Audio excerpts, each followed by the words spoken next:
Seja muito bem-vindo a mais um episódio do Desbloqueando Salesforce, um podcast onde a gente conversa sobre como desbloquear todo o potencial do Salesforce aí na tua empresa. Se não me conhece, sou o Rafael Dalla, estou aqui com o nosso especialista em Salesforce, Ariel Dornelles. E aí, Ariel, belezinha? E aí, Dalla, beleza? E recebendo hoje aqui uma grande convidada do RH da SR, Karina. Belezinha, Karina? Tudo certo? Tudo bem, tudo bem. Seja muito bem-vindo aí.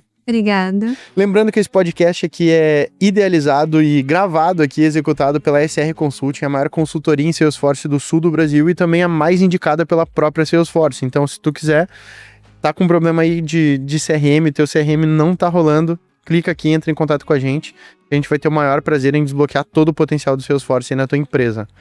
E pro assunto de hoje, como a gente sabe que a gente tá com um especialista em RH aqui, a gente trouxe o tema sobre encontrar e reter talentos em TI e mais especificamente a gente vai entrar também na parte de TI, Salesforce mesmo, pra gente entender. A gente sabe que hoje, querendo ou não, é um desafio tanto para SR, né, quanto para empresas mesmo que lidam com Salesforce, e a gente sabe que muitos têm o seu próprio time de TI ali, eles devem passar por essas dificuldades também. E isso, querendo ou não, também é um problema para manter o CRM funcionando. Então, vamos desbloquear essa parte hoje aí. Karina, pra gente conhecer, me conta um pouco da tua história aí, como que tu chegou até a SR e como chegou nesse cargo de RH focado em TI mesmo ali. Bem, né, prazer, sou a Karina. Eu comecei na área de RH, digamos assim, de uma maneira bem transitória, né? Eu trabalhava em um banco, nada a ver com RH, mas eu gostava muito da área de RH, eu observava e falei, eu acho que é isso que eu quero fazer. Né? E aí comecei a focar a minha carreira. Eu sou formada em pedagogia, tenho pós em gestão de pessoas, psicologia organizacional, e aí eu fui focando cada vez mais.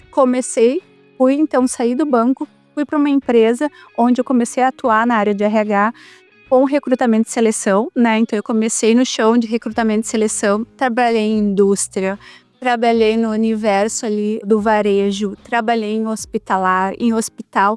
E no hospital eu conheci a área de TI, né? Claro que no hospital a área de TI é pequena, né? Uma área bem pequena, mas foi ali que eu comecei a gostar de TI, né? Eu trabalhei com eles, fazia recrutamento para aquela área. Eu falei, é isso, adorei essa área, vou focar em TI.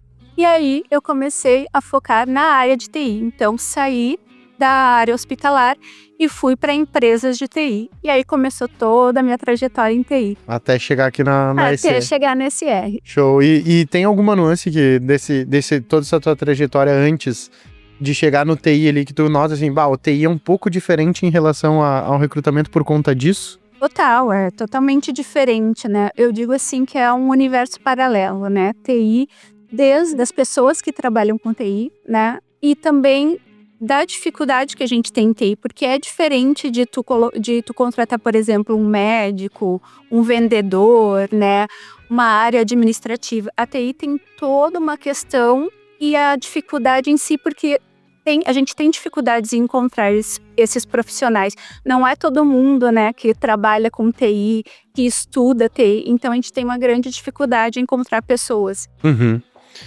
E hoje, quais são os maiores desafios, assim, que a gente tem para encontrar esses talentos qualificados, vamos botar assim, no TI, que tu enfrenta no teu dia a dia?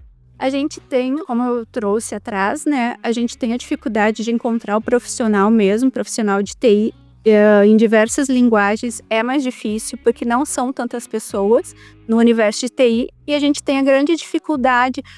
Porque eu vi, assim, pelo menos na minha observação, que antes da pandemia nós trabalhávamos, né? Tinha as empresas de TI, mas na pandemia deu o boom, né? Onde empresas que não eram de TI, não trabalhavam com TI, viram a necessidade, né, da tecnologia em sua empresa. Então aquele boom, pra gente que recruta, ficou bem pior, né? Porque aí aumentou a TI em áreas que não, empresas que não são de TI, e aumentou o número de vagas, né? Todo mundo começou a ver como a tecnologia é importante dentro da empresa. E sendo assim, não existe grandes profissionais, os salários são altos, né? Então essas pessoas acabam tendo bastante oportunidade com salários altos, e a gente tem que jogar, né, nessa realidade, né? De salário versus dificuldade de contratação, versus também que a identificação do profissional de TI é bem diferente de uma a outra. Aham, entendi. E tu, Ariel, tu acha que realmente, da tua experiência, né? Que tu é um cara que vem do TI já há muito tempo.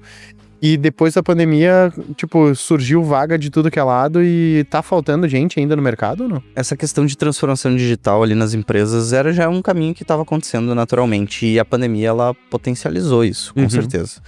Tanto que na pandemia teve uma bolha de salário de profissional de TI absurda. Uma bolha absurda. Realmente foi, assim, profissionais júnior já ganhando salários altíssimos de entrada. Então, óbvio, agora teve uma correção e tudo mais. Mas, no geral, quem trabalha com TI, recrutando TI, tá sempre com essa dificuldade de falta de profissional. Por quê? A gente vê que é um mercado que está em crescimento, o número de vagas cada vez aumenta mais, tem mais pessoas também, né? Por ter mais vaga, a remuneração melhor atrai mais pessoas, só que esse delta entre profissionais sendo formados e oportunidades surgindo é deficitário.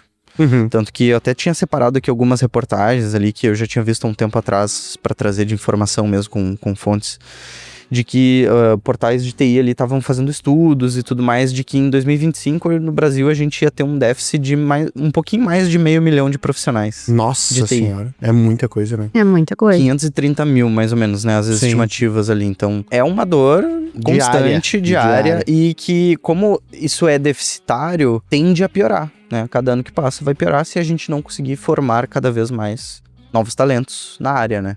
Então, com certeza, esse é o principal desafio que a gente tem hoje. Sim. E aí, os melhores profissionais, né, quem já tá tanto hard skill quanto soft skill maduro, esse cara aí, ele não fica sem emprego. Todos já estão empregados e aí as empresas vão disputar esse profissional. Por isso que teve muito essa questão também do boom salarial. E aí as empresas que não conseguiam esses bons profissionais iam ter que ir no mercado buscar outros. E aí começou, como é que eu atraio mais gente? Eu não tô conseguindo encontrar o profissional, vamos aumentar salário, vamos aumentar benefício. E isso foi acelerando, assim, essa questão de bolha mesmo. Veio uma pergunta na minha cabeça, vou pedir pra vocês me lembrarem de fazer, tá? Mas antes de fazer essa pergunta, eu quero adicionar um tempero nela, beleza? Que é o seguinte, beleza, a gente entende que vai ter agora 2025 a perspectiva é esse déficit. O quanto agrava esse déficit quando eu coloco esse déficit, quando eu coloco o tempero Salesforce, TI focado em Salesforce? A dificuldade que a gente tem de TI é realmente isso, né, que o Ariel trouxe. Tem a questão do salário, que hoje o pessoal vê que ganha mais, né, que é um salário atrativo e começam a estudar, começam a migrar para essa área. Mas nem todo mundo tem esse perfil, né, porque é um perfil que envolve muita lógica, né, muito raciocínio lógico, é um pouco mais difícil, né. Então não é todo mundo que consegue se desenvolver em TI. Então isso, né, o nosso funil vai cada vez diminuindo mais. E acredito, assim, que Salesforce, ainda assim, embora eu acho que melhorou bastante, né? Hoje a gente tem mais profissionais, eu acho que cada vez vem aumentando, mas ainda assim é uma tecnologia que não é todo mundo que conhece, né? É uma tecnologia que tá em expansão, mas ainda assim a gente precisa de um caminho. Então, vai aquilo, né, de a gente formar pessoas para a gente ter esse profissional, porque no mercado é faltante, porque nem todo mundo conhece Salesforce, né, e aquela visão assim de, Salesforce é para sempre? É o do momento? Como que é Salesforce, né? Será que eu vou além? Ou se é a tecnologia do momento e daqui a pouco não vai existir mais, né?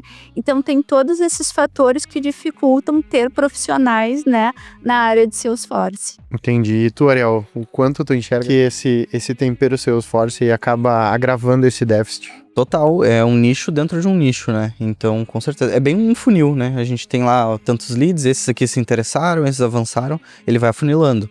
Então, dentro do ecossistema de TI, a gente tem os profissionais, beleza, que já é deficitário, que a gente comentou, então, por mais que tenha um volume grande de profissionais entrando no mercado versus a quantidade de vagas, é é deficitário.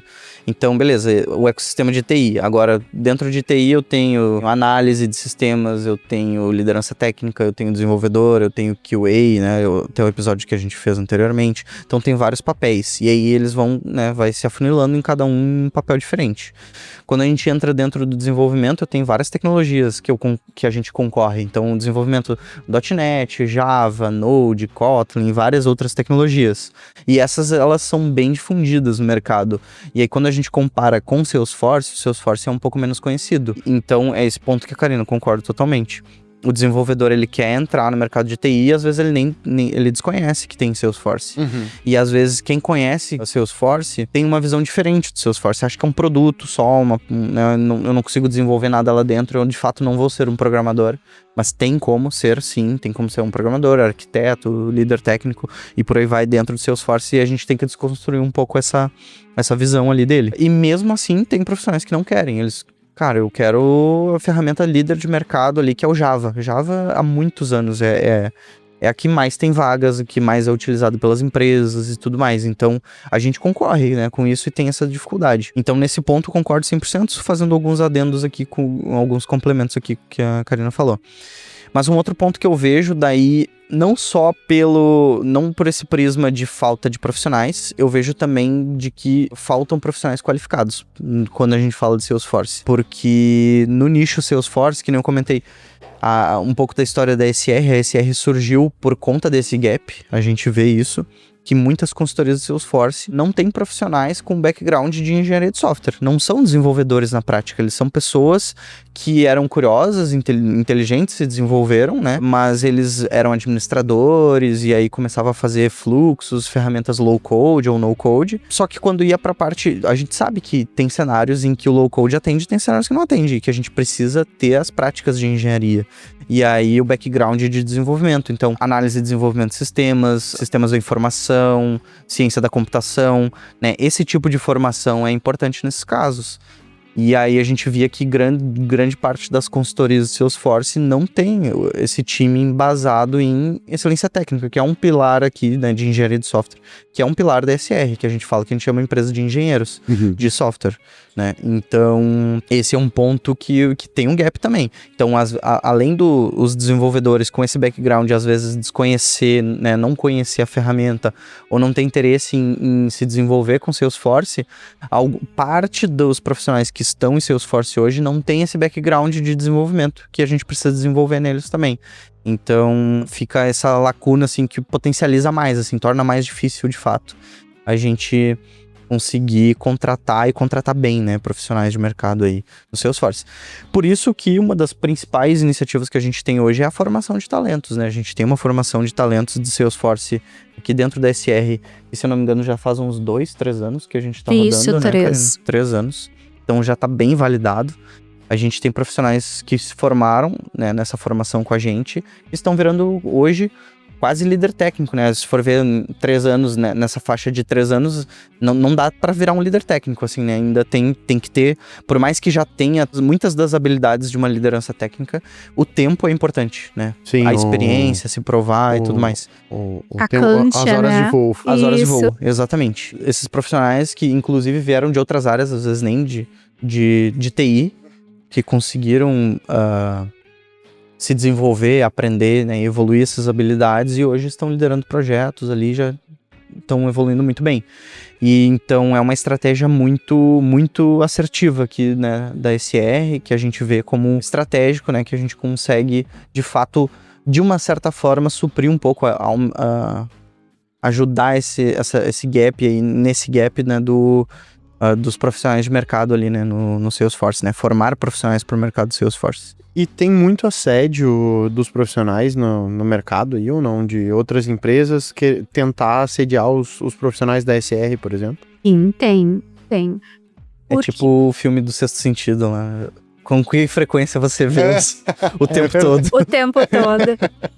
Tem, sim. Inclusive, assim, a gente já quase perdeu pessoas e já perdemos também pessoas Sim. para o mercado, porque exatamente pela falta de profissionais.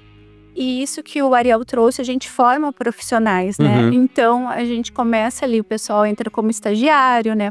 Vai se desenvolvendo, se transforma num desenvolvedor.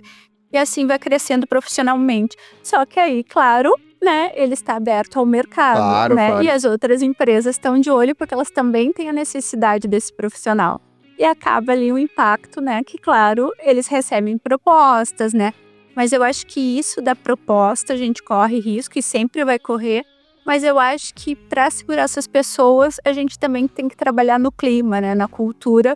Porque além do propósito de a gente contratar, a gente tem que reter, Uhum. né? Então, eu acho que é um trabalho ali de formiguinha, que a gente forma, né? Sim. Desenvolve e retém, né? E aí vem um outro trabalho, como reter essa pessoa para que o coleguinha, né?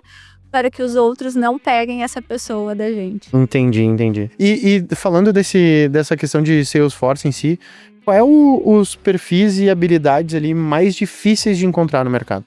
Dentro da dificuldade de Salesforce, assim, pelo menos na SR, o que a gente vem notado, os perfis mais difíceis, assim, tanto para encontrar como para manter, né, é o perfil de Marketing Cloud. É bem difícil encontrar essa pessoa porque é uma nuvem diferente, né? Não tem tantas pessoas no mercado. Então a gente tem bastante dificuldade de encontrar, de reter, né? E de desenvolver, né? Essas pessoas dentro dessa tecnologia, dessa linguagem, né?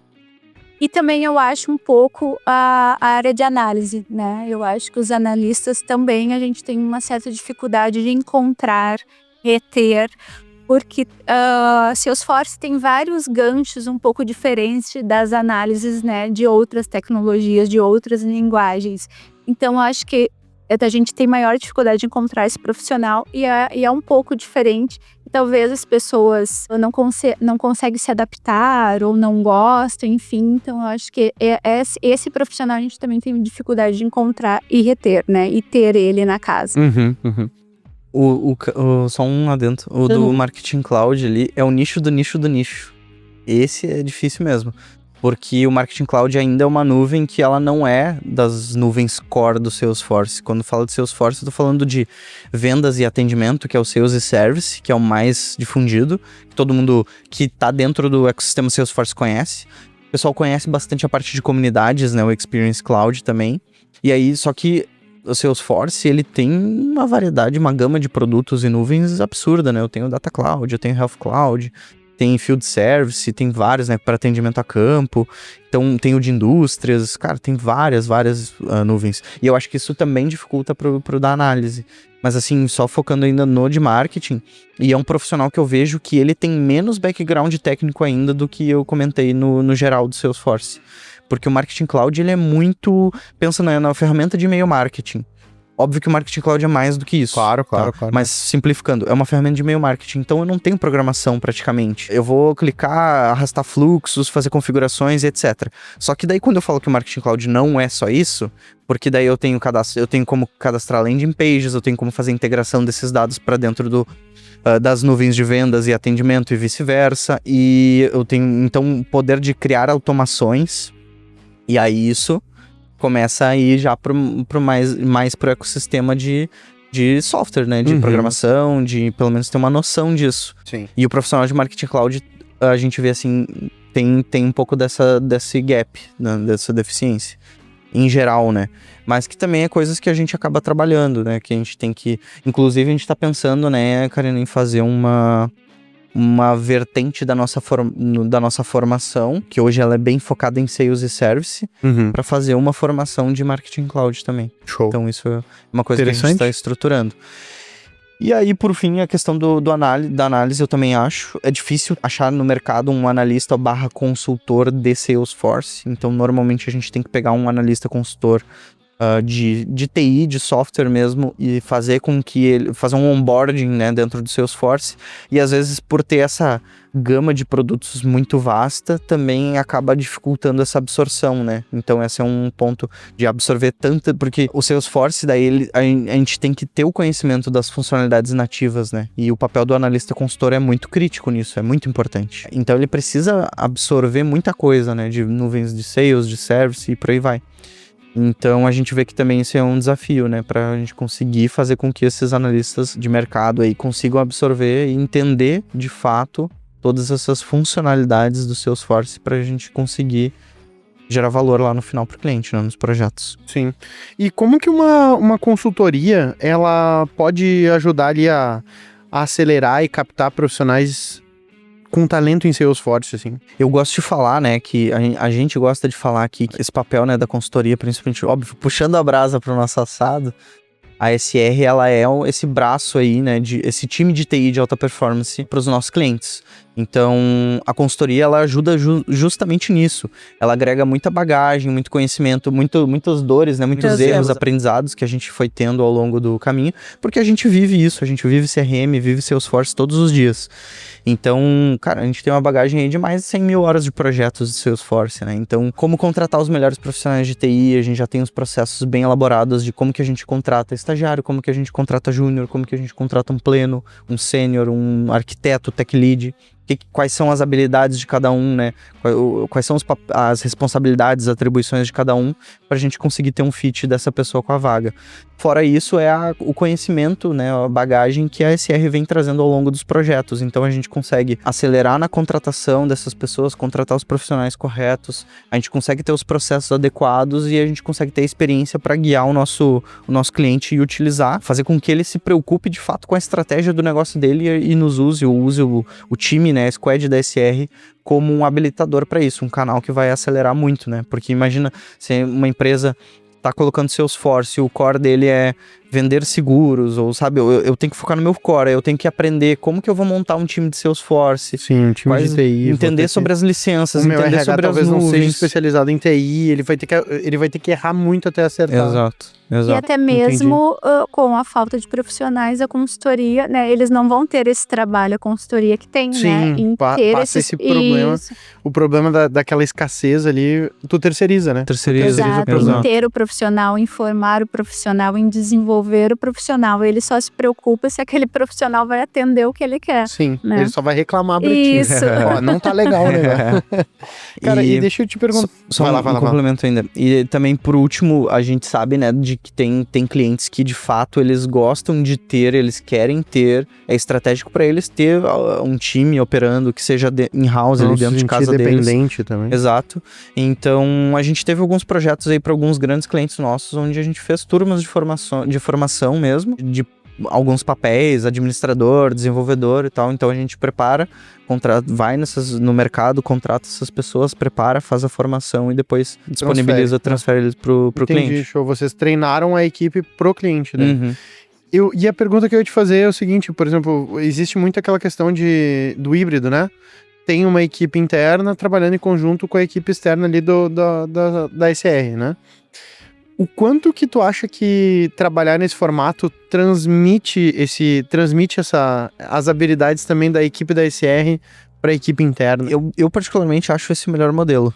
Uhum. Tá? O híbrido é o melhor modelo de fato, porque, que nem eu falo, vários episódios já falei que é um trabalho a 4 mãos, não dá pra depositar 100% na consultoria, assim como a gente fala no caso da assessoria de marketing, no teu caso, né? Sim. Porque tem uma limitação intrínseca do nosso time. O nosso time não vai conseguir mobilizar as áreas de negócio, às vezes até consegue, mas é uma dificuldade, é uma limitação que a gente tem. Cara, o que o terceiro, sabe, às vezes, dependendo da cultura da empresa também não engaja, a gente não tem essa autonomia, né, de conseguir daqui a pouco mobilizar outras áreas, outros departamentos. Então tem coisas que são internas ali. E também a absorção das regras de negócio, né, do core do negócio do nosso cliente. Então tem uma rampagem ali, né, uma curva de aprendizado pra gente conseguir absorver, e a gente sabe que um profissional da SR talvez não tenha o mesmo domínio do negócio que alguém que vive aquilo todo dia, do cliente lá, que é alguém interno, vive. Então, a gente vê como muito, muito produtivo, são os melhores cases, assim. Não necessariamente que o outro time vai ter desenvolvedores, mas tem um time híbrido, de alguma forma. Normalmente, o que acontece é que o nosso cliente ele tem o papel do PO, o dono do CRM do cliente, e ele pega estratégia do negócio dele, então ele tá nas reuniões de planejamento, estratégia, para onde que nós vamos e tudo mais, e depois ele traz isso pro nosso time, e o nosso time junto com ele vai bolar como tecnicamente quais os caminhos dentro do CRM a gente vai trilhar para atingir esse objetivo dele. Então esse é o que eu vejo que tem mais sinergia. Mas tem casos em que o cliente tem desenvolvedores, tem outros papéis ali também. E também eu vejo como bem positivo, porque a gente acaba compartilhando e o nosso conhecimento ele vai também agregando para o time interno e o cliente reconhece isso. Tanto que teve um grande cliente nosso que ele estava com uma desenvolvedora ali mais júnior que estava sendo treinada e eles viram o quanto ela estava se desenvolvendo pela liderança do nosso time, né? Inclusive essa pessoa ali até participou de alguns programas de treinamento interno que a gente acabou fazendo e tudo mais. Então tem esse plus às vezes, né? Essa coisa que inclusive não tá, né, no nosso pacote de serviços que a gente acaba oferecendo, mas pela parceria, pela sinergia ali de inclusive conseguir melhorar cada vez mais as entregas, porque é um time. Claro. Então mesmo que o desenvolvedor é interno lá, daqui a pouco se a gente não se preocupa em desenvolver essa pessoa, em conseguir subir a barra, as entregas vão ser deficitárias, né? Sim, daqui a pouco tem entrega com bug, etc. E eles estão olhando o time de CRM. Então se tiver problema na entrega, o time de CRM todo vai ser impactado. O time não está entregando bem.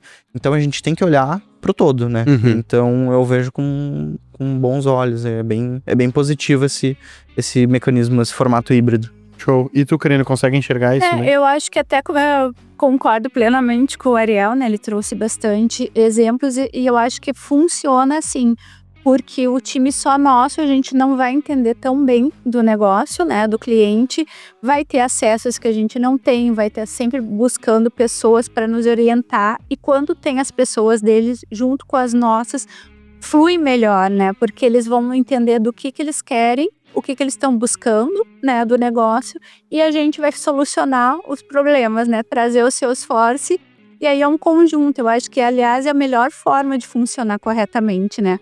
Porque é difícil a gente, como consultoria, estar ali dentro do cliente e não ter pessoas dele, né, junto, assim, alguém do time deles, né, eu acho que não funciona tão bem. A gente tem casos em que o nosso time é bem sozinho, vamos dizer assim, e aí o que é mais comum de ter é entrave.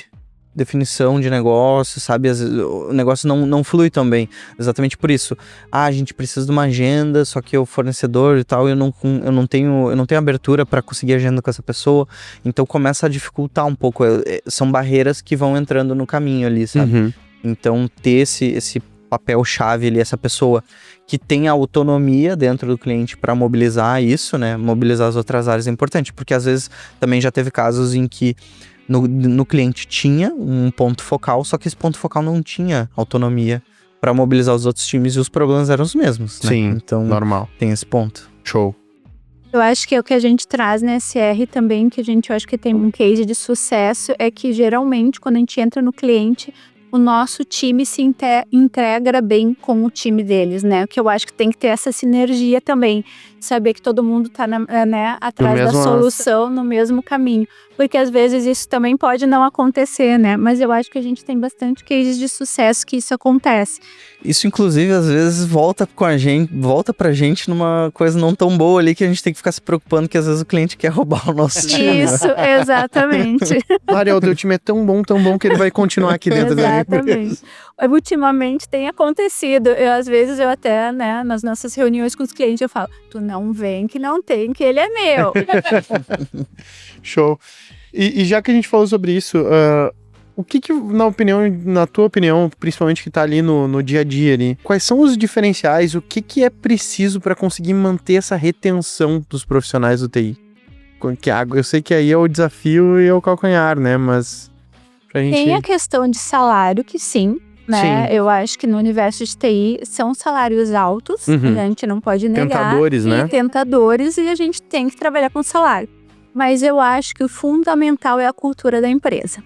Porque o profissional de TI, ele é um profissional que tem um caminho em qualquer lugar, né? Possivelmente é muito difícil ele ficar desempregado. Então já começa ali. Então tu tem que trabalhar muito na cultura, né? De qual benefício tu vai trazer para ele querer ficar contigo, né? Então eu acho que a cultura ali vem muito forte, né? E esse profissional de TI é um pouco diferente de outros profissionais, porque eu acho que são uma galera assim mais inovadora, né, mais tecnológica, que não se prende tanto. Então, tu tem que ter um mecanismo, alguma coisa dentro da tua empresa que faça ele se prender, né, faça ele gostar de onde ele está. Então, vem um caminho muito grande aí, né, Ariel, que a gente vem tentando cada vez mais, que é desenvolvimento de carreira, né, retenção de pessoas, fazer com que a nossa cultura seja uma cultura boa, que uma empresa boa para se trabalhar, que ele se sinta à vontade, né, trabalhar. Nós somos remotos, que eu acho que isso conta bastante, né, hoje em dia, porque a gente tem a facilidade, a gente sempre fala, tu pode trabalhar em qualquer lugar do mundo, desde que tenha internet, tu esteja online. Então, a gente, né, tem essa flexibilidade, que eu acho que isso traz bastante profissional pra gente, mas eu acho que a cultura é fundamental, né? A cultura, o salário sim, mas a cultura, o bem-estar, tu trazer benefícios em que aquela pessoa tá bem, né, tá num projeto bacana, eu acho que isso é fundamental para esses profissionais, assim, eu vejo muito isso, né? Boa. Complementando esse ponto, assim, eu concordo com a Karina, o ponto principal é a cultura. O que a cultura quer dizer, no final das contas? A gente quer atrair as pessoas que estão alinhadas com o propósito e os objetivos da empresa.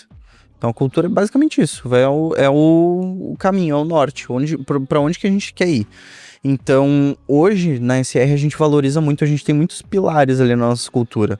Então, um deles é proatividade, protagonismo, né? Então, a gente quer pessoas...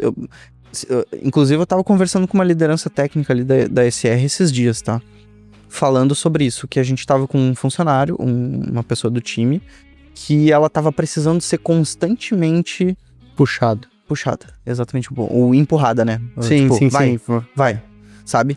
E aí eu falei, cara, isso não é a nossa cultura. A gente tem que sinalizar, né, dar esse feedback que, cara, aqui é o time é de protagonista. Entendeu? A gente vai ter que incentivar essa proatividade nele, no PDI, aí a gente fala muito de processos, né, das nossas rotinas aqui para desenvolvimento das pessoas.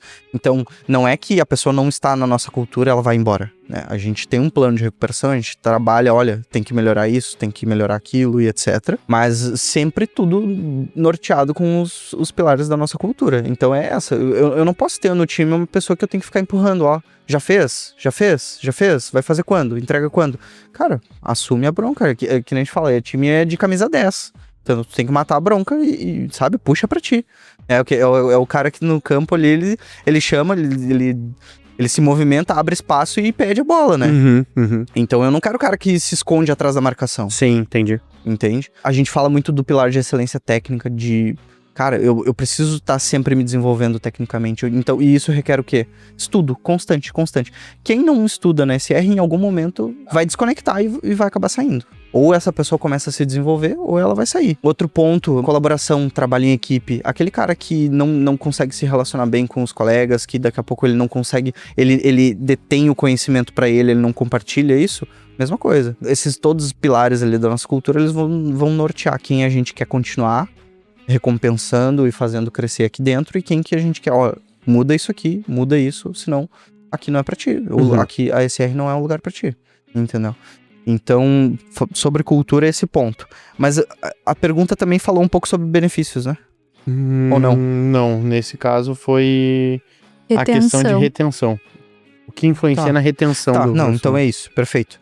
Eu separei um material aqui, que ele tem no lado direito, tem a importância dos benefícios para cada geração. A gente tem a geração Baby Boomers, nascidos entre 1940 e 1960, então pessoas de 60 a 80 anos. A flexibilidade tinha um percentual de importância ali de 28,6%, valores e cobertura 28,6%, acessos a serviços e convênios 22,9% e valor compatível com o mercado, né, de salário ali, remuneração 20%. Daí nós temos a geração X, né, nascidos entre 1960 e 1980, pessoal de 40 a 60 anos. Flexibilidade já aumentou um pouquinho, né, 29%, acesso a serviços e convênios 27%, né, serviços e convênios, então tinha muito essa questão do cartãozinho, né, o vale, essas coisas. Valores de cobertura 26,9%, valor compatível com o mercado 15,9%, até deu uma queda, né, na geração X. Os millennials ali na geração Y, de 80 a 95. Eu tô nela já. Eu também. Não vamos falar de idade, a pedidos, não né? vão, A não pedidos, né? vão. Eu não vou falar Não vou onde eu perguntar- tô. Eu não vou perguntar qual é a geração. Millennials de 80 a 95, então é de 25 a 40 anos de idade. Flexibilidade foi pra 34,8%. Aham. Eu vou te dizer que eu me identifico. Eu também. Me identifico bastante. Sim. Valores e cobertura, 29,4%. Acesso a serviços e convênios, 21,9%. Valor compatível com o mercado, 13,8%. Ainda tá baixo o valor salarial, né, compatível, mas deu uma aumentada do X pro Y. Sim. Geração Z, tá? De 95, nascidos, né, entre 95 e 2010, de 10 a 25 anos. Óbvio, 10 anos não trabalha ainda, né? Sim. Mas tudo bem. Espero que esperamos, não. É, Espero né? que não. Ministério do Trabalho aí. Uhum. Flexibilidade, 38,1%. Uhum. é. É bem Então, alto, E né? É é muito isso alto. mesmo. É a flexibilidade. Valores e cobertura, 28,3%. Serviços e convênios, 22,9%. Mas olha que curioso, né? Flexibilidade quase 40%. Valor compatível com o mercado, 10,8% dos valores. Então, Uhum. essa galera bem jovem aí, é tal... E até fazendo um gancho, Os valores que ele quer dizer ali, o valor compatível com o mercado são valores... remuneração. Hã? Remuneração? Isso. E o que é valores e cobertura? É tipo seguro, Tá, entendi. convênios, Entendi. plano de saúde. Entendi. Né? Pra eles importa menos o salário. Menos. E eu ia perguntar, por exemplo, se com assédio ali de outras empresas, R$1.000, por exemplo, faz a diferença? Leva um cara embora ou não? Muitas vezes sim. É que depende geração. muito. Depende da Isso, geração e depende depende do da cargo, pessoa, da dos pessoa. objetivos de vida. Pois é, porque, tipo, pá, às vezes já aconteceu com a minha esposa, né? Porque vai ter um salário melhor em tal outro lugar e tal. Daí eu disse pra ela, cara, se tu for parar pra pensar no longo prazo, se tu fica mudando assim, né? Mudando, tu tá sempre no salário inicial Exato. de cada empresa que tu trabalha, né? Agora, se tu for ver num longo prazo, a tendência é que o teu salário vai subir muito mais no longo prazo se tu continuar na mesma empresa ali. Certeza. Então, eu disse pra ela, eu não iria, por R$1.000 eu não iria, entendeu? É que é também uma geração muito imediatista às vezes, né? Mas eu vejo que isso tá mudando, tá? Uhum. Eu acho que sim, que tu pode perder, mas hoje eu vejo que essa geração tá preocupada com a qualidade de vida, Aham. com a flexibilidade que ela tem. Eu não vejo mais tanto salário, né, Ariel? Eu vejo muito assim, remoto, opa, quero, tô dentro. Aliás, remoto hoje em dia é crucial, assim, é uma coisa que chama muito o profissional de TI. Aham. Ele gosta do remoto, isso é fato. Então eu vejo muito a flexibilidade versus salário, eles estão pela flexibilidade, pela Entendi. qualidade de vida. Essa nova geração eu vejo muito qualidade de vida, né? Muito qualidade de vida, ter flexibilidade. Posso jogar meu gamer, Aham, posso entendi. fazer beach tennis, sei lá, cada um da sua maneira, mas eu vejo muito isso hoje. Não, só complementando com esse assunto, porque eu compartilhei com a Karina, a gente tem um podcast muito interessante sobre a geração Z, os desafios ali, né? Olhando o mercado de trabalho especificamente, do Carreira Miller, que é um instituto, né, de RH muito Ele forte. pesquisa salários, carreira, enfim. E aí foi com uma moça, não vou lembrar o nome, mas foi com uma neurocientista. Acho que é neurocientista o cargo, tá? Que ela, de fato, analisa o cérebro, faz pesquisa pra entender um pouco mais esse comportamento, porque sempre, e ela comenta assim, que sempre teve essa, vamos dizer assim, disputa entre gerações, sabe? Essa geração é ruim, é isso, aquilo, sim, sempre teve. a gente tá virando tiozinho. Na minha época, Exato, não era assim. a gente tá virando esse tiozinho Aham, aí. aham. Só que o que acontece? Nesse momento, a discrepância é muito grande. É muito grande, porque cada ano que passa, a gente tá numa disrupção tecnológica muito grande. E a evolução de um ano pro outro é como se fosse de décadas Uhum. de tempos atrás. Sim. Então, cara, o nível de informação e tecnologia que a gente tem hoje, se a gente fosse olhar 10, 15 anos atrás, cara, é absurdamente diferente. Que seria uma evolução de, se for olhando no século XX ou mais pra trás ali, a gente tá falando de 50 anos de evolução, sabe? Sim. Então tá muito acelerado. E o que eu trouxe de interessante que ela foi falando, tá? Nesse estudo. A geração Z, ela tem o hemisfério esquerdo do cérebro, tá? Explicar isso, eu não tenho ideia, tá? Aham. Mas ela fala... Depois tem uns argumentos ali, mas 29% do hemisfério esquerdo é estimulado, tá? E o hemisfério direito dessa geração Z é 16%. Na geração X, Y, etc., a gente tem 5% de estimulação no direito e 40% no esquerdo. E aqui, ó, aqui tem a explicação. O hemisfério esquerdo, ele associa muito as memórias de passado e futuro, tá? E que a geração X e Y, ela tá muito mais associada a isso, como é que vai ser meu futuro? Entendeu? Ela tem muito mais isso. E o direito é muito mais o momento, o agora. A impulsividade. E o Z tá disparado no direito. Sim. Entendeu? O estímulo do cérebro quando faz... Sim, é agora o negócio. Cara, é o agora. Exato. Só se vive uma vez. Só se vive uma vez. Nossa. E a aí, vida é uma só. Então não tem essa visão. Eu não tenho que me preocupar com amanhã. Azar. Exatamente. Azar. Eu tenho que ver Nossa, o agora. total. E aí alguns insights, loucura, né? Que alguns pontos assim de dominância positivos e negativos dessa geração Z. Eles então são muito mais orientados ao presente, o que torna essa questão da impulsividade. Toma uma decisão sem pensar em nada. É impulsivo, totalmente impulsivo. Porém, eles também são disruptivos. Pensam diferente, etc. Então, para algumas funções, isso é maravilhoso. Excelente. Maravilhoso. Eles têm uma facilidade em tornar processos complexos mais simples, simplificar as coisas, né? Eles são mais objetivos nesse sentido. Mais inovadores, que nem a gente falou. E aí o ponto discrepante, assim, de negativo é essa questão de imediatista e impulsivo. Eles não conseguem esperar. O que determina, assim, o que é longo, alguma coisa que, cara, daqui a 2 anos... Se tu fizer isso, daqui a 2 anos tu vai ter isso aqui. Perde valor, perde sentido. Porque, cara, é muito longe. É muito daqui tempo. a 2 anos, tá louco, sabe? Não sei nem se vou estar vivo. Depende da velocidade. Isso. E a X e Z já é uma mais... X e Y, né? Desculpa. É mais detalhista, mais analítico, sabe? Pensa mais no futuro, né? Então, assim, cara, o que eu vou deixar... Pensa nessa questão... Até entrou nesse debate consequências das consequências, né? O que eu vou deixar de legado, esse tipo de coisa que essa galera não pensa, sabe? Sim. Então, muito mais processo, profundidade. Tipo, cara, eu quero me aprofundar tecnicamente nisso, eu quero me especializar em alguma coisa, sabe? Visão de carreira e por aí vai, né? Então é uma diferença bem grande, assim, que a gente tá vivendo. E aí que a gente vai ter que... Como que se adapta, né? E como que a gente consegue extrair os pontos positivos dessa geração que tá indo. Como administrar, vamos botar assim. Como administrar essa nova geração aí, né?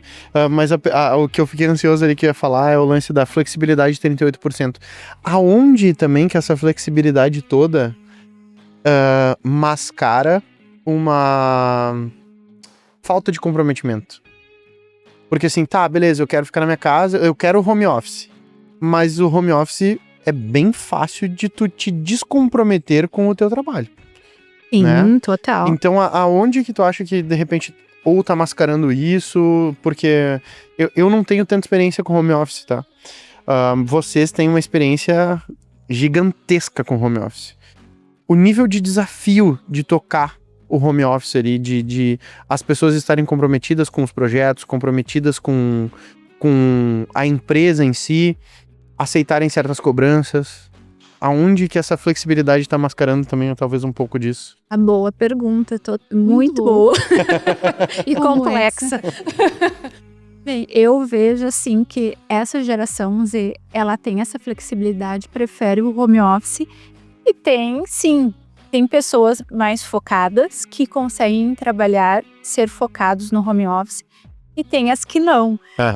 E eu vejo assim que depende muito do perfil, mas digamos que eu acho que é mascarado também. Porque eu tenho, por exemplo, assim, eu quero home office para trabalhar, ficar focado, mas eu também quero para não sair de casa, para eu poder ir ali na padaria e comprar um bolo, para eu poder ir na academia no intervalinho.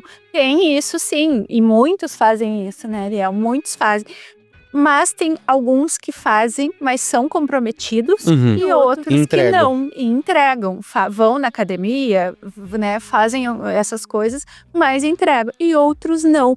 Mas isso é muito complexo, porque que eu vejo? O home office em si, eu acho que tu tem que ter disciplina, né? Se tu não tem disciplina, não se consegue. Rotina, eu acho, também ajuda, né? Rotina, tu entender que eu tô em casa, mas eu estou trabalhando, né? Então, tu colocar uma rotina diária.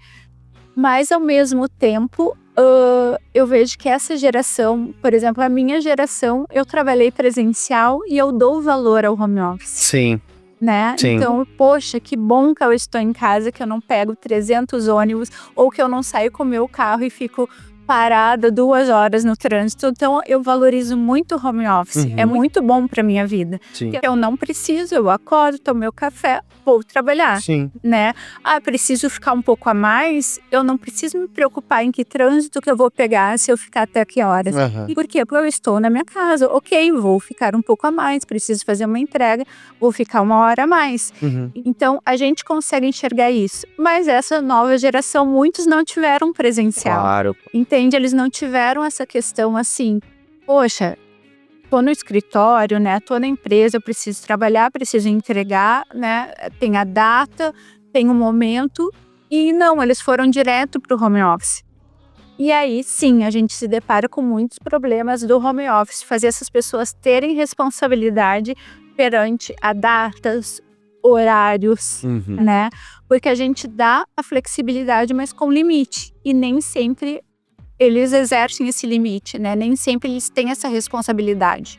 Então é muito complexo, assim, de a gente entender onde eu te dou e aonde realmente tu vai ter responsabilidade para isso. E como tu, Ariel, que vem ali administrando a empresa, e como vocês conversam, assim, para buscar ferramentas que engajem, né? Como é que vocês estão pensando, veem isso? Como é que a empresa lida com isso? Só até só queria fazer...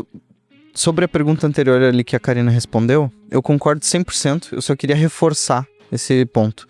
Que eu concordo com todos os aspectos ali da disciplina, da rotina. Eu sou uma pessoa que eu gosto muito de disciplina e rotina. Mas o principal de tudo, que também a Karina comentou, é a questão da responsabilidade. O que vai nortear tudo ali da questão desse comportamento de um profissional que tenha flexibilidade e performa, entrega e é positivo. E o cara que tem a flexibilidade e só dá a bola fora, é a responsabilidade.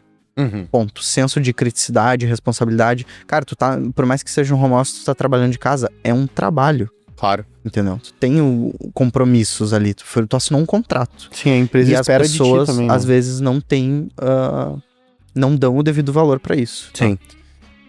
Inclusive, eu consigo dar exemplos disso, e aí não sei se... Óbvio, é que quando fala de geração e etc, se generaliza muito, né? Porque faz uma pesquisa ampla com várias pessoas e tudo mais. Mas eu tenho exemplos dentro de casa que aconteceu ao longo da história aí na SR, de pessoas não sei se era a geração Z, eu acho que sim, porque era bem novo, nas faixas do 20 e poucos anos, que tava combinando ali o período de carnaval com a liderança dele. E ele falou, não, tudo bem, a gente estava num momento do projeto em que tinha algumas entregas ali para serem realizadas. Ele combinou com a liderança, não, pode folgar ali no carnaval e tudo mais, e só, não lembro, na outra semana ali, até na terça, quarta-feira, tu consegue me entregar tal funcionalidade, tal coisa do projeto, porque esse aqui é realmente muito importante e o cliente vai precisar testar ali na volta já. E aí essa liderança me falou que na segunda de carnaval o cara tava de noite entregando. Fazendo ali. E isso é a questão da flexibilidade com responsabilidade. Tanto que esse líder, ele falou, cara, eu fui imediatamente dar um feedback pra ele assim, cara, muito parabéns por cumprir a tua palavra ali. E numa segunda-feira de carnaval ali de noite, quando tu viu que tu teve o tempo, tu fez a tua entrega, entendeu? E a gente tem exemplos completamente opostos de um profissional, também da mesma faixa etária, etc, que hoje já nem tá mais na SR, já imagina por quê. E num belo dia de trabalho normal, tava passeando em Gramado, entendeu? Então... Sim, dá pra trabalhar de qualquer lugar que tenha internet, mas dá pra trabalhar, né, de qualquer lugar. Tem que... passear, né? Tipo, a pergunta que veio pra mim, eu posso trabalhar da praia? Pode, mas, tipo, na hora de trabalho, trabalha, porque é como controlar o banho de mar, entendeu? Tipo, como eu ficar assim, tá, beleza, eu não vou tomar banho. Ou então, tá, beleza, o cara foi, deu um mergulho no mar de manhã.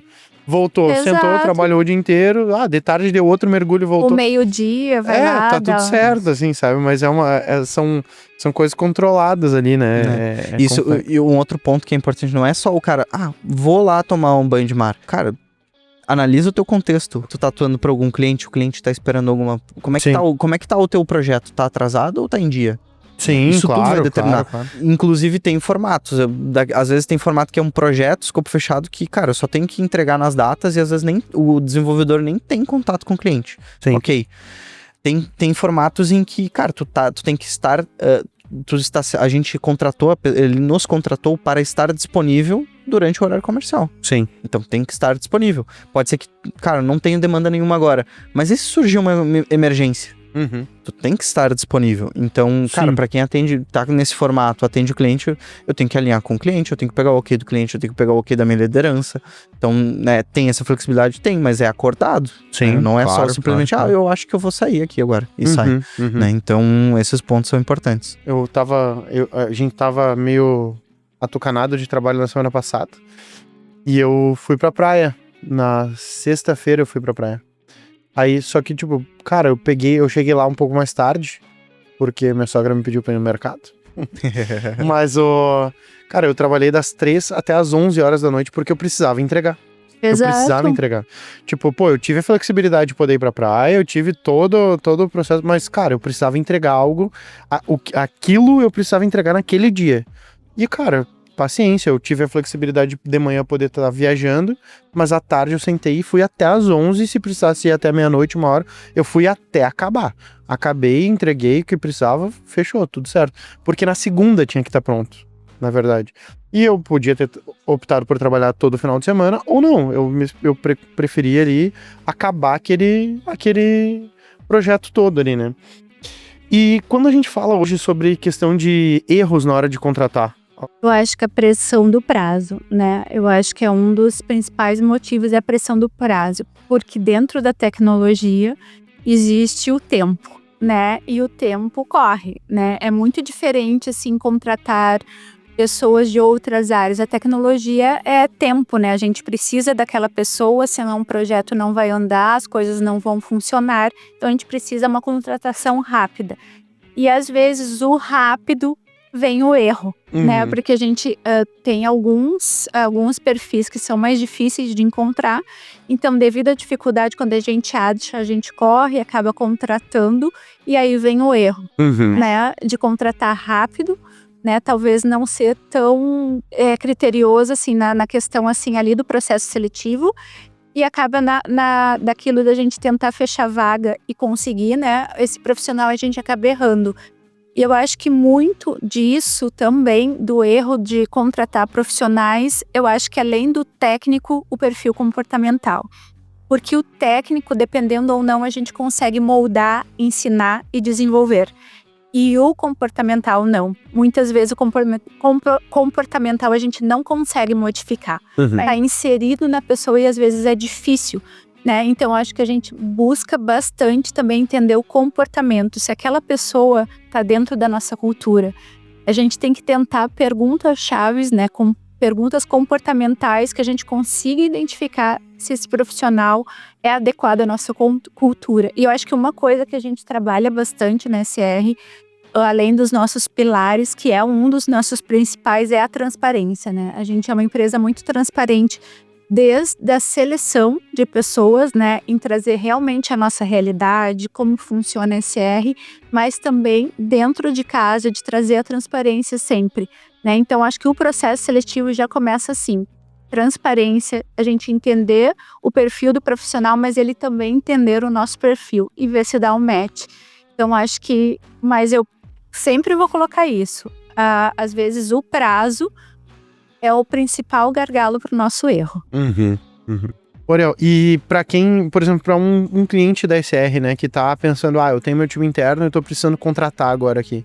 Quais são as dicas que tu daria para ele acertar nessa contratação? Boa. Assim, olhando, tem vários, eu tô até tentando organizar bem o raciocínio. Cita só 10 dos 50 que tu pensou. Um ponto que eu acho que até a gente iria falar em algum momento, que eu vejo no Salesforce ele é bem comum, no Salesforce ele é mais difundido até que em outras tecnologias, é a questão da certificação. Um ponto que já tivemos casos em que a gente incorreu nesse erro é de simplesmente, assim, não digo simplesmente, mas a gente acreditou muito no poder da certificação. Eu não tô desmerecendo a certificação do Salesforce, ela é muito legal, muito bacana. Mas tem muito profissional que acaba se especializando em tirar certificações. Só que isso é uma prova, uma validação de que tu consegue absorver o conhecimento, mas não é a aplicação prática dele. Fez o curso, mas ainda não voou. Entende? Que é as horas de voo. Aham. Então, uma dica que eu dou é isso. Às vezes a gente olha muito, cara, qual a bagagem, o que ele se formou, o que ele se certificou e etc. Pô, esse cara tem 10 certificações, esse aqui é o cara pra vaga. Mas, às vezes, ele tem muita dificuldade, ele não consegue aplicar isso tudo, todo esse conhecimento na prática. E isso a gente vivenciou em alguns casos, assim. Realmente é um ponto de atenção. Outro ponto que eu reforço muito é essa questão do background técnico. Aqui na SR a gente aprendeu muito, errou muito, aprendeu muito pra gente conseguir fazer um formato de prova, vamos dizer assim, que não é uma prova, mas é um bate-papo técnico, onde a gente consegue validar o quanto esse cara teve de experiência tecnicamente falando, e o quanto, e bem essa parte, o quanto ele tem de conhecimento técnico e o quanto ele aplicou isso na prática, num formato de bate-papo. Então são perguntas situacionais ali que a gente reuniu desenvolvedores sêniores, líderes técnicos aqui da SR, pra montar isso e perguntar. Então dá um desafio e como que ele estruturaria conceitualmente, tecnicamente, essa arquitetura, né, essa solução técnica. Sim. E aí vai o debate. E aí o nosso time já tá bem calejado nisso. Então a gente conseguiu evoluir muito bem esse filtro técnico, de aplicabilidade técnica. Não Entendi. só o cara ter o conceito, de ser um cara estudioso e é aquele cara que é a obesidade mental que a gente chama, né? Ele consegue estudar, aprende e ele não aplica. Então tem que ter esse equilíbrio dos dois. Eu acho que até nesse sentido de colocá-lo em situações, né? De trazer situações que a gente vivencia para ver como que ele se sai nas respostas, se realmente ele tá apto para aquilo, né? Porque uma coisa é eu dizer que eu sei, outra coisa é eu me colocar na situação e trazer a solução. Sim. Sim, o diploma não é garantia de qualidade, Exato. né? Um outro ponto que eu iria dizer, indo um pouco mais além, é que não para também na seleção, né? Um pouco antes ainda. A gente também tem algumas práticas ali, alguns pontos de atenção até na seleção de currículos, né? Então tem algumas etapas ali onde, depois que o pessoal começou a aplicar para vaga, da gente analisar dentro da nossa ferramenta quais que são os currículos que têm maior aderência com a vaga, tecnicamente. A gente tem uma análise comportamental também, então para identificar como é que é o perfil do cara. Ele é mais analista, ali mais analítico, detalhista, planejador, ou ele é mais comunicador, executor, né? Como que tá esse equilíbrio aí de comportamentos, né? E aí, mais além disso, não para na seleção, cara. O onboarding, ele vai ser muito importante para tu conseguir alinhar essa pessoa, alinhar as expectativas, o que espera. No onboarding, a gente já alinhar o que é esperado dele mesmo como metas, o que ele precisa atingir para realmente conseguir ser efetiva essa seleção, essa contratação, e não vire um turnover depois ali, né? Ele não afete, porque o custo de turnover é muito alto, né? Então a gente tem todo um tempo de contratar a pessoa, fazer um onboarding, preparar ela, contextualizar, pra daí a gente ver, não deu certo, tem que mandar embora. Show. Né? Então não para ali só ainda no recrutamento. Show. E se tu tá passando por esse processo, de repente, ter que contratar um profissional de TI nesse momento aí na tua empresa pra desbloquear esse potencial do teu CRM aí também, de repente vale a pena tu conversar com a SR para ver se realmente faz sentido tu passar por toda essa dificuldade aí, ou fazer um processo de assessment ali para ver como que a SR pode te ajudar a desbloquear todo o potencial do Salesforce. O processo de assessment é uma imersão onde a SR vai entrar aí dentro da tua empresa, vai imergir mesmo dentro da tua empresa, vai entender quais são as dificuldades, quais são os bloqueios, né, as travas que estão tendo no teu CRM, e te passar um plano ali para desbloquear todo o potencial do Salesforce na tua empresa. E para quem está assistindo o podcast aqui, a gente sempre dá de presente esse processo, que ele pode custar 30, às vezes 40 mil reais, dependendo do contexto, do projeto do Salesforce que pode estar aí dentro da tua empresa. Mas para quem assiste o podcast, a gente dá de presente esse processo aí. Como que a gente faz? Através de um código que a gente libera aqui no podcast. Tu vai ler o QR Code aqui na tela, ou vai clicar aqui no link para entrar em contato com a SR, vai preencher ali os dados da solicitação de contato e vai ter um espaço para o código. O código desse episódio aqui vai ser RH? Qual, carinho? Deixa pra ti. RH, fechou? Então tu coloca ali o código RH, que a gente vai ter o maior prazer em desbloquear todo o potencial do Salesforce na tua empresa e evitar, de repente, para tu passar por todo esse processo, errar e ainda se frustrar no meio do caminho. A gente vai ter aí o maior prazer em atuar de repente forma híbrida com a tua equipe aí para melhorar todo o processo do teu CRM. E um ponto que eu queria perguntar para vocês é, eu sou um profissional do TI e eu quero passar pelo processo de treinamento ali da SR, passar por esse processo ali de formação dentro da SR, como é que eu faço? A gente tem tempos em tempos, né? A gente seleciona turmas e aí começa o processo, né, de seleção para futuramente, então, o programa de estágios, né? Você pode ir no nosso site, a gente trabalha com a Solids, né? Dentro da Solids a gente tem um portal de vagas, onde tu pode se candidatar, fazer o teu cadastro dentro desse portal e ali mostrar o teu interesse, né, para participar do nosso programa de especialização e de formação. Show! Então a gente vai deixar o link aqui na descrição também. Se tu quiser entrar para esse programa de formação da SR, a gente vai ter ali também o maior prazer em te formar e te treinar para se desenvolver em Salesforce e nos ajudar também, né, Ariel? Ali nesse link tem todas as vagas, Sim. né, Legal. que estão abertas. Ali na SR a gente sempre tem alguma vaga em aberta. E algumas são já banco de talentos, que a gente já tá, por exemplo, quase fechando um projeto novo ali, a gente já tá começando a pensar em times, então tem essa parte de banco de talentos que ele cadastra o currículo dele, a gente já fica no alerta, né, fica armazenado no nosso banco de dados para quando surgir a oportunidade a gente já contatar essas pessoas. E também a turma de formação, que eu acho que a gente tá fazendo uma frequência aí de mês sim, mês não, já tem uma turma de formação, porque a demanda tá muito grande mesmo. Show de bola. Então, pro pessoal ficar alerta aí, que sempre vai ter uma turma nova surgindo. Perfeito. E se tu chegou até aqui nesse podcast, lembra de deixar o like aí, se inscrever no nosso canal, de repente deixar um comentário, gostei, não gostei. Pô, sou do TI aí, sou da geração Z e tô tentando mudar um pouco aí, ser melhor, mais proativo, daqui a pouco parecer mais um velho, né? A dica é pareça um velho. Exatamente. Mas se tu gostou desse podcast aqui, lembra de compartilhar ele também com algum amigo, alguém do TI aí ou de repente alguma empresa que tu acha que vale a pena, o RH de alguma empresa que vale a pena assistir esse podcast aqui. Compartilha. Se tá ouvindo ele no Spotify ou no Deezer, favorito podcast, dá 5 estrelinhas lá para nos ajudar a crescer aí cada vez mais e desbloquear cada vez mais o potencial do Salesforce. Lembrando, SR Consulting, maior consultoria do sul do Brasil e também a mais indicada pela própria Salesforce. Entre em contato com a gente que a gente vai ter o maior prazer em desbloquear o potencial do Salesforce aí na tua empresa. E como é que faz para te encontrar nas redes sociais e seguir a SR, Ariel? Ariel Dornelles no Instagram, mas ali é muito mais meus treinos. Um Muay Thai. Se quiser me seguir no LinkedIn, Ariel Dornelles, lá a gente faz posta alguns conteúdos de Salesforce também, né, aprofundando um pouco. E se quiser seguir a srconsulting.io, @srconsulting.io no Instagram, SR Consulting referência Salesforce no LinkedIn e o nosso site srconsulting.io. E se quiserem acompanhar um pouco da tua vida, como é que faz? Não sei se tu produz conteúdo sobre RH, daqui a pouco é uma janela de oportunidade. Olha aí. Eu não uso muito Instagram, mas pode me acompanhar ali no LinkedIn, Show. né? Karina Souza, né? Daí tá ali, tô com a SR, vocês vão ver a minha fotinho e podem me contatar, né? Me conectar comigo, fazer perguntas, se inscrever. Boa. Fiquem à vontade. Fechou todas, então. Um abração e até o próximo episódio. Valeu.